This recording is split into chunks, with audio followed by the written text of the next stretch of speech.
तो आज वीडियो बात करने वाले हैं काइजू नंबर 8 एनिमे सीरीज के वॉच आउट के ऊपर। अगर हम इस एनिमे का एक शॉर्ट रिव्यू करें तो एक एक्शन, एडवेंचर, साइंस फिक्शन और एक मिलिट्री एनिमे है जो कि बनाया गया था प्रोडक्शन आईजी की तरफ से।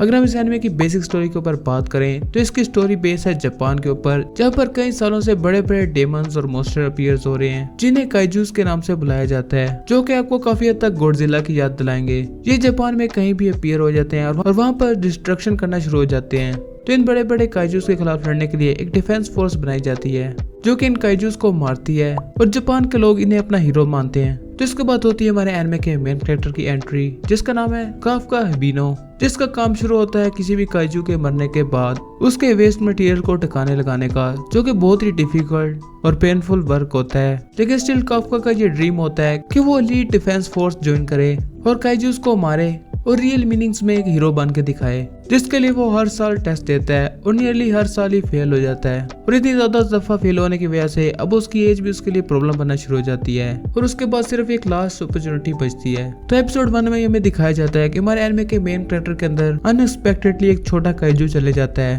जो कि हमारे एनिमे के मेन कैरेक्टर को एक स्मॉल काइजू में कन्वर्ट कर देता है। और उसकी पावर्स, एबिलिटीज और फिजिक्स आपको काफी हद तक सिमिलर लाइक वन पंच मैन के सेठमा की याद दिलाएंगी, जिसके बाद ये एनिमे बहुत ही इंटरेस्टिंग हो जाएगा कि हमारे एनिमे का मेन कैरेक्टर किस तरह अपना ड्रीम पूरा करेगा एलीट डिफेंस फोर्स ज्वाइन करने के लिए और किस तरह इस काइजूस की पावर्स को यूज करता है बड़े बड़े खतरनाक मॉन्स्टर्स के खिलाफ। और जिस तरह स्टोरी इसके आगे बढ़ती जाएगी उतने ही बड़े बड़े खतरनाक आपको मॉन्स्टर्स देखने को मिलेंगे। तो एक मास्टरपीस एनिमे है जिसको आपको जरूर ट्राई करना चाहिए। तो ये एनिमे रिसेंटली रिलीज हुआ है जिसका नाम है काइजू नंबर 8, जो कि रिलीज हुआ है अप्रैल 13, 2024 को। इसके फर्स्ट सीजन के अंदर आपको टोटल 12 एपिसोड्स देखने को मिलेंगे और अब तक इसके फर्स्ट 2 एपिसोड रिलीज हो चुके हैं। और एट द मोमेंट ये एनिमे हर तरफ टॉप कर रहा है अपनी पॉपुलैरिटी और स्टोरी की वजह से। इसके बाद अगर हम इसकी मांगा के ऊपर बात करें तो काइजू नंबर 8 की मांगा 2020 में स्टार्ट हुई थी और स्टिल 2024 में भी इसके न्यू चैप्टर रिलीज हो रहे हैं। इसके अंदर आपको टोटल 12 वॉल्यूम्स देखने को मिलते हैं और इसका रिसेंटली चैप्टर 98 से चैप्टर 105 था। तो ये काफी लॉन्ग रनिंग सीरीज होने वाली है। तो अगर आप इसकी मांगा पढ़ने का सोच रहे हैं तो एक बेस्ट अपॉर्चुनिटी होने वाली है, क्योंकि इसकी स्टोरी कम्प्लीटली मास्टरपीस है जिसे आप जरूर एंजॉय करेंगे।